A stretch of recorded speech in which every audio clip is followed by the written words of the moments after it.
Assalamualaikum warahmatullahi wabarakatuh. Selamat malam. Om Swastiastu, Namo Buddhaya, salam kebajikan. Baiklah, kami dari Jurnal Kaltara Podcast berkesempatan mewawancarai Ketua DPC PDI Perjuangan Kabupaten Bulungan, Bapak Barkusjo, yang akan dibahas bagaimana motivasi beliau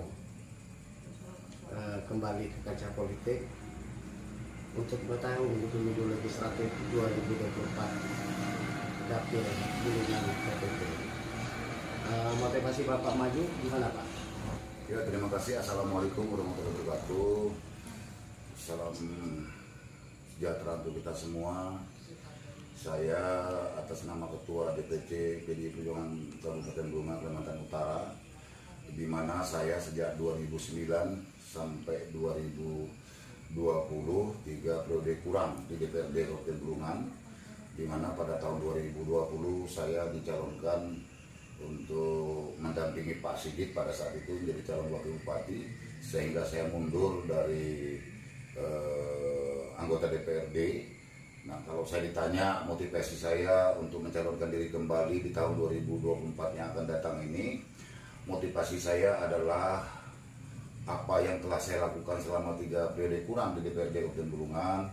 Ingin saya kembali untuk berbuat untuk masyarakat Kalimantan Utara pada umumnya, di mana hal-hal yang sudah kami lakukan selama kami di DPRD Kabupaten Bulungan, yang saat ini khusus saudara kami ya, yang ada di Sungai Kayan atau di daerah yang masih belum terjangkau, masih belum tersentuh sepenuhnya oleh pemerintah daerah, misalnya pemerintah provinsi dan pemerintah pusat.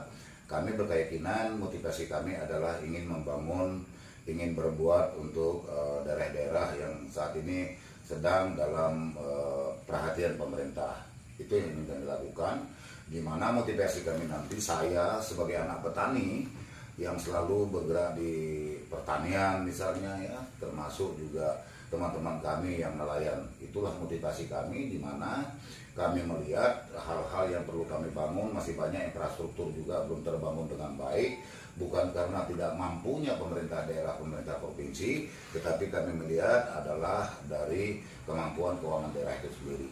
Nah, sehingga saya sebagai Ketua DPC yang dipercayakan oleh Ibu Ketua Umum Haja Megawati Soekarno Putri mempercayai saya sebagai calon DPRD di provinsi ya, saya ingin melakukan sesuatu hal yang terbaik untuk Kalimantan Utara pada umumnya. Itulah harapan saya ke depan.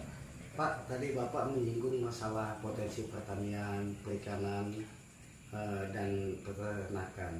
Nah, upaya apa Pak kira-kira yang harus dilakukan untuk mendongkrak sektor tersebut apabila Bapak dipercaya kembali sebagai anggota DPRD Provinsi Kalimantan Utara nanti? Ya, kalau kita berbicara tentang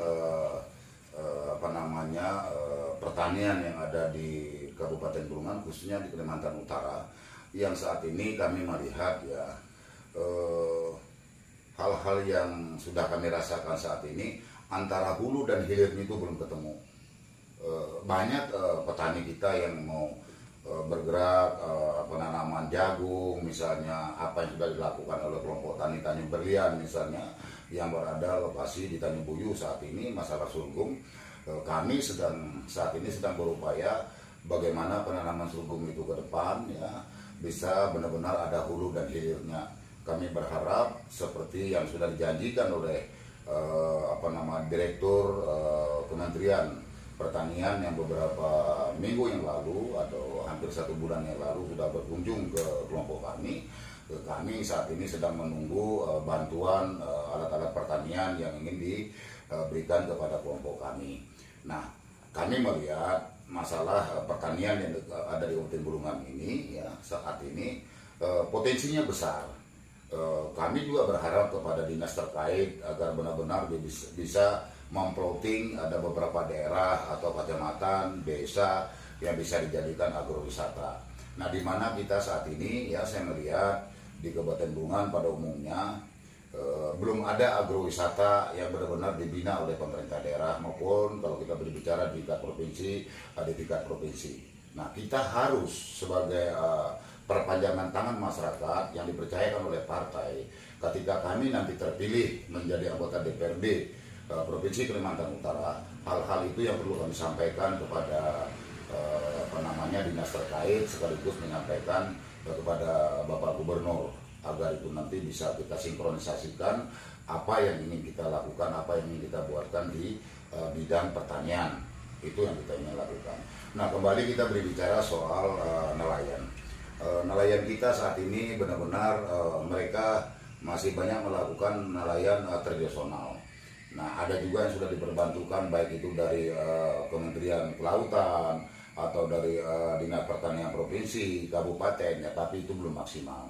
Nah, di mana kami melihat potensi yang ada di Kalimantan Utara pada umumnya, di mana kita melihat daerah Tanjung Palas Timur, terus Kecamatan Peso, yang saat ini Kecamatan Peso mau dibangunkan PLTA, Payan Hidroenergi, ya, ditambah mungkin ada beberapa perusahaan yang akan berinvestasi di Kecamatan Peso.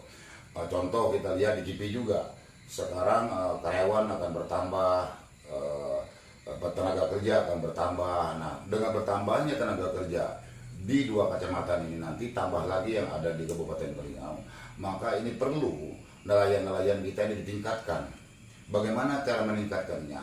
Perhatian dan andilnya pemerintah kabupaten masing-masing yang ada di Provinsi Kalimantan Utara ini ditambah andilnya dinas perikanan yang ada di provinsi ini agar nanti nelayan kita bisa mencukupi kebutuhan-kebutuhan yang perlu dibutuhkan di Kalimantan Utara.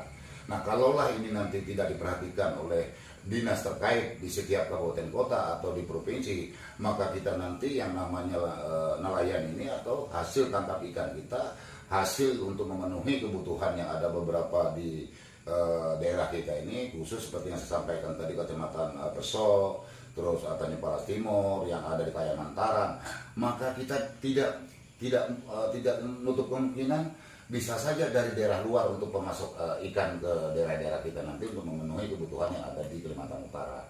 Nah, itu yang perlu kita lakukan ke depan. Pak, potensi sektor peternakan Kabupaten Bulungan ini kan pernah berjaya. Nah, artinya kalau kiat-kiat yang harus dilakukan supaya itu bisa kembali, apa aja, Pak?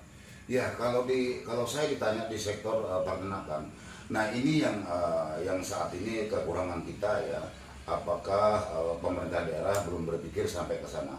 Kami berharap kepada masyarakat yang ada di Kalimantan Utara ya, apalagi kami nanti mencalonkan diri dari Dapil 2 Kabupaten Bulungan dan Tanah Tidung.